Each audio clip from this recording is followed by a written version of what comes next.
नमस्कार, वुमन्स 24 चॅनलमध्ये आपल्या सर्वांचे स्वागत आहे. आज आलो आहोत प्रभाग क्रमांक 9 इथे ममता आवारे यांना भेटायला, ज्यांनी राष्ट्रवादी काँग्रेसमधून उमेदवारी घेता भरघोस मतांनी विजय प्राप्त केलेला आहे. तर आज त्यांच्याकडून जाणून घेऊयात त्यांचा स्ट्रगल आणि इथपर्यंत पोहोचण्याचा त्यांचा पूर्ण प्रवास. ताई नमस्कार. नमस्कार. ताई, सर्वात प्रथम तर तुम्हाला खूप खूप शुभेच्छा. तुम्ही नगरसेविका म्हणून एवढ्या मतांनी निवडून आलात.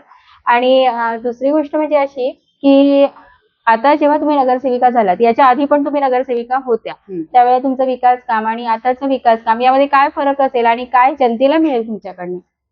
सर्वप्रथम तर मी आमचे आमदार सुलभाताई खोडके आणि आमचे आमदार संजूभाऊ खोडके यांचं मी मनापासून आभार मानते, कारण की त्यांच्या प्रयत्नातूनच आज हे मला यश मिळालेलं आहे.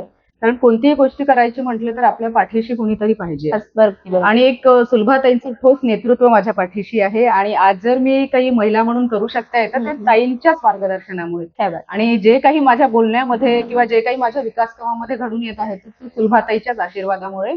कारण एक महिला जर घराबाहेर पडत आहे तर तिच्या मागे एक सक्षम पुरुष आवश्यक.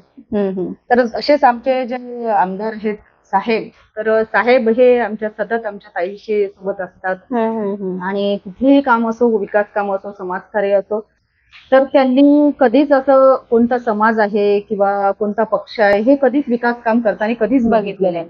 आणि तीच प्रेरणा आम्हाला आहे. तर त्याचप्रमाणे आम्ही पण काम करण्याचा तसाच प्रयत्न करतो. 2012 मध्ये मला सुलभाताईंनी राष्ट्रवादी पक्षाकडून उमेदवारी दिली होती.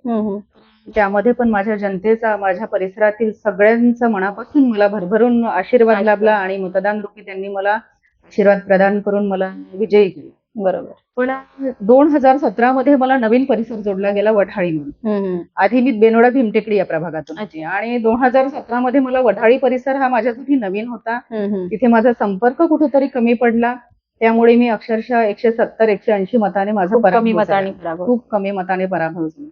पण पराभव झाल्यानंतरही मी कुठेच समाज कार्याला थांबले नाही. आणि माझे पती संदीप आवारे हे पण कधीच समाज कार्यामध्ये थांबले नाही आणि आम्ही सतत समाज कार्य हे करत राहिलो.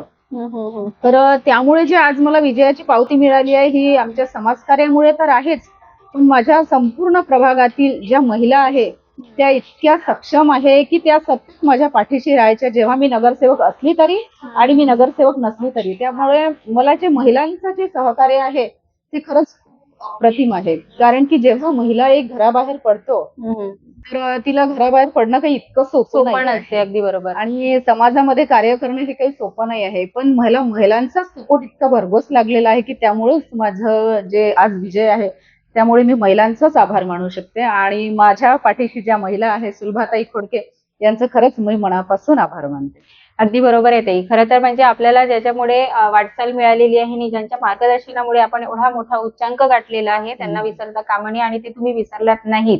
तर याच्यावरून तुमची प्रतिमा आम्हाला आणि आमच्या समाजाला सगळ्यांना दिसते आहे की तुम्ही ठामपणे त्यांचं अगदी नाव घेत आहात की सुलभाताई तुमच्या पाठीशी होत्या आणि त्यामुळे तुमचा विजय तुम्हाला मिळालेला आहे. नक्कीच सुलभाताई आणि संजू भाऊ यांचा नेहमीच पाठिंबा असतो समाजातल्या प्रत्येक घटकाला. कुठलाही जातीभाव आणि वादविवाद याच्यामध्ये ते न राहता फक्त समाज विकास कसा होईल याच्याकडे त्यांचं लक्ष असते, हे सगळ्या जनतेला माहिती आहे. ताई, मला हे विचारायचं होतं की आता वुमन्स डेचा जो आपला कार्यक्रम आहे आणि वुमन्स डे महिला दिन येतो आहे, तर महिलांसाठी तुम्हाला काय विशेष सांगावं वाटतं? महिलांसाठी तुम्हाला विशेष म्हणजे जर सांगावं वाटते की हे बाहेर फिरणं आहे किंवा दुकान लावणं आहे, कोणी व्यवसाय करणं आहे, आपलं घर सांभाळणं, कुटुंब सांभाळणं, ही तर गोष्ट आहेच, या तुम्हाला सर्वसाधारण महिला सांगेल. पण मला एक आवर्जून महिलांना गोष्ट सांगावं वाटते की आजकाल महिला खूप डिप्रेशन मध्ये जात आहे. मग त्यांनी स्वतःसाठी वेळ दिला पाहिजे. जरी आपण कुटुंबासाठी, समाजासाठी किंवा इतर व्यवसायासाठी वेळ करतो, पण स्वतःसाठी खूप वेळ देणं गरजेचं आहे. कारण की महिला या विचार करू करू खूप डिप्रेशन मध्ये चालल्या आणि मानसिक तणावामुळे बऱ्याच काही गोष्टी कुटुंबामध्ये घडत आहेत आणि महिलांवर जे अत्याचार काही होऊन राहिले आहे ते आपण त्या म्हणजे ना सांगू शकत ना स्वतः सहन करू शकत. बरोबर. अशी परिस्थिती झालेली आहे. तर मला असं वाटते की त्यांच्यासाठी म्हणजे त्यांनी घराबाहेर पडणं किंवा असं काही नाही आहे की घरात राहणाऱ्या डिप्रेशन मध्ये आहे आणि बाहेर पडणार नाही आहे. हे प्रत्येक महिलांशी हितकूच केलं पाहिजे आणि खरं तर त्यातून त्या बाहेर निघाल्या पाहिजे. आणि बाहेर निघण्याचं कारण म्हणजे की त्या महिला विचारामधून बाहेर निघाल्या पाहिजे. बस मला इतकंच सांगावं वाटते की माझ्या महिला या विचाराने मजबूत झालेल्या पाहिजे. अगदी बरोबर आहे ताई. आणि वुमन्स 24 चॅनलनी हीच संकल्पना घेऊन आपण एक सहेली मंच सुरू केलेला आहे, ज्या माध्यमातून आपण प्रत्येक घटकातल्या महिलांना आपण समोर कसं नेता येईल किंवा त्या डिप्रेशनमध्ये असेल तर त्यांना कसं आपल्याला बाहेर काढता येईल, या सगळ्या गोष्टींवर आम्ही देखील काम करतो आहे. आणि सहेली मंचाचं काम असं वाढत चाललेलं आहे. आणि तुम्ही जे सांगितलं अगदी त्याच गोष्टीला अनुसरून आम्ही पुढे पण असं काम सुरू ठेवूया. ताई, तुम्ही आमच्या चॅनलला भेट दिली आणि तुम्ही तुमचा जो मौल्यवान वेळ आम्हाला दिला त्याबद्दल तुमचे खूप खूप आभार. अशाच नवनवीन मुलाखतीकरिता बघत राहा वुमन्स 24 चॅनल. तोपर्यंत धन्यवाद.